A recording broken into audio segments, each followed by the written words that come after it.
Good morning मेरी प्यारी सभी यूट्यूब फैमिली। बिना कुकिंग ब्लॉग्स में आप सभी लोगों का बहुत बहुत स्वागत है। और आज मैं अपने ससुर जी की श्राद्ध पूजा की तैयारी करने जा रही हूँ और सारा कुछ इस वीडियो में मैं शेयर करने वाली हूँ कि किस प्रकार से हमें श्राद्ध की पूजा करना चाहिए और मतलब क्यों ज़रूरी होता है, क्योंकि जो बुज़ुर्ग हमारे साथ में नहीं है और उनका श्राद्ध हमें करना ज़रूरी होता है, क्योंकि हमारे घर में इस पूजा से सुख शांति रहती है और हमें भी बहुत शांति मिलती है, क्योंकि साल में एक ही बार हम इन्हें याद करते हैं और हमें करना ही होता है।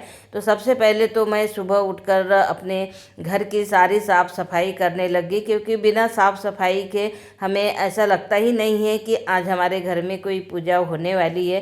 क्योंकि वैसे हम लोग हमेशा साफ़ सफाई तो करते ही रहते हैं, लेकिन जिस दिन कोई त्यौहार रहता है या फिर कोई पूजा वगैरह करना रहता है उस दिन की साफ़ सफाई कुछ थोड़ा सा अलग ही होता है। पहले हम लोग गांव में रहते थे तो गोबर मिट्टी की लिपाई करने के बाद में फिर पूजा की तैयारी करते थे, तो ऐसा वाकई में लगता था कि आज हमारे घर में कुछ विशेष पूजा होने वाली है। लेकिन आजकल समय के अनुसार बस हमें पोछा वगैरह ही लगाना रहता है और हमारी सारी तैयारी कंप्लीट हो जाती है। तो यहाँ मैं पूरी साफ़ सफाई अच्छे से क्लीन कर रही हूँ और उस बहाने से हमारे घर की सफाई भी हो जाती है। तो बस सारी सफाई करने के बाद में मैं नहा धोकर फिर हमें बनाना होता है खाना। और ये जो पूजा होती है ये हमारे मतलब शाम को दिन डूबने के पहले ही की जाती है, रात में ये पूजा नहीं की जाती है, क्योंकि ये हमारे बुजुर्गों की पूजा होती है। तो वो हमेशा हमें याद दिलाते रहते हैं समय समय पे कि भाई ये पितृपक्ष आने वाला है या फिर श्राद्ध पूजा होने वाली करना है हमें। तो कभी न कभी हमारे ऐसे सपनों में कहिए या फिर ऐसे हमें थोड़ा सा अनुभव होता है कि भाई ये पूजा हमें करना ज़रूरी होता है। तो बस आज उसी की मैं तैयारी कर रही हूँ। और खाना जो हम लोग हमेशा बनाते हैं वो अलग रहता है और जो पूजा का जो खाना रहता है वो थोड़ा हटकर ही होता है, क्योंकि जो उन्हें पसंद रहता है हमारे बुजुर्गों को जो हमारे साथ में नहीं है उसके हिसाब से भी हमें खाना बनाना होता है। और पूजा तो केवल मतलब पूजा के लिए तो केवल हम लोग खाना बनाते हैं, लेकिन जब हम उनको खोट देते हैं उसके बाद में खाना तो हम ही को होता है। तो इसी के अनुसार हमें सारा कुछ खाना बनाकर तैयार करना होता है। तो यहाँ पर मतलब अलग अलग प्रकार का हम लोग हमेशा पूजा के समय में खाना बनाते हैं। तो बस इस तरीके से हमें सारी तैयारी कर कर तैयार कर लेना है, मतलब खाना वगैरह बनाकर। तो जैसे ही खाना मेरा बनकर तैयार हो जाएगा तो ये देखिए मतलब पूरा खाना मैंने यहाँ समय के पहले लगभग अभी 4 बज रहा है शाम के, और 5 बजे के पहले ही मुझे पूजा करके मतलब पूजा की तैयारी करना है। तो खाना तो मेरा कंप्लीट हो ही चुका है और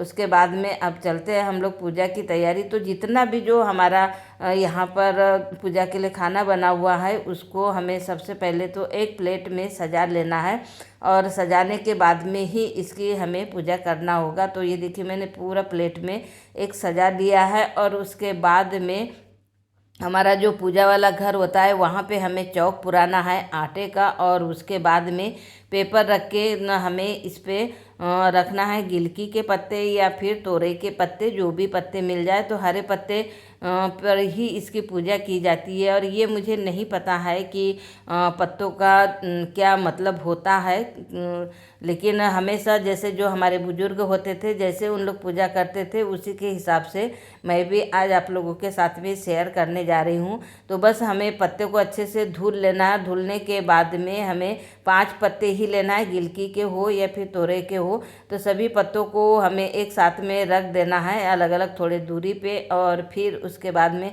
हल्दी कुकू और चावल वगैरह डालकर हमें पहले उसकी पूजा करना है।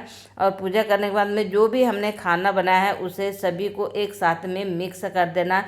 और जितने भी हमारे जो बुजुर्ग होते हैं उनको हमें इस तरीके से खोटना है एक एक का नाम लेकर। और कई बार होता है कि हम लोग नाम भी भूल जाते हैं, क्योंकि इतने सारी जो हमारी पीढ़ी दर पीढ़ी जो चलते रहती है सभी के नाम याद रखना इतना आसान तो नहीं होता है। लेकिन जो हमारे खास होते हैं हमारे घर के हमारे परिवार के उनके नाम लेकर हमें इस तरीके से खोटना होता है, मतलब डालना होता है।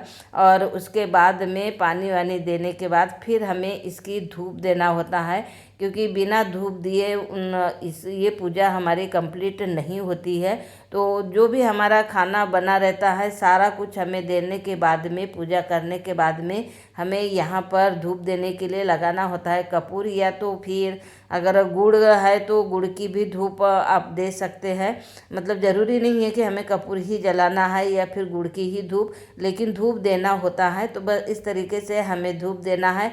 और धूप देने के बाद में जो हमने खोटा है उसी को हमें घर के ऊपर रखना होता है, ताकि जो कौवे आते हैं वो कौवे खाए और वो हमारे बुजुर्गों के पेट में कहिए या फिर मुंह में वो निवाला जाए। इसलिए इस तरीके से हमें पूजा करना होता है। तो आप लोगों को मेरी ये पूजा विधि कैसे लगी, क्योंकि बहुत ही सिंपल और घर में जो हम आसान तरीके से पूजा कर सकते हैं श्राद्ध की, वो सारा कुछ मैंने इस वीडियो में शेयर किया है।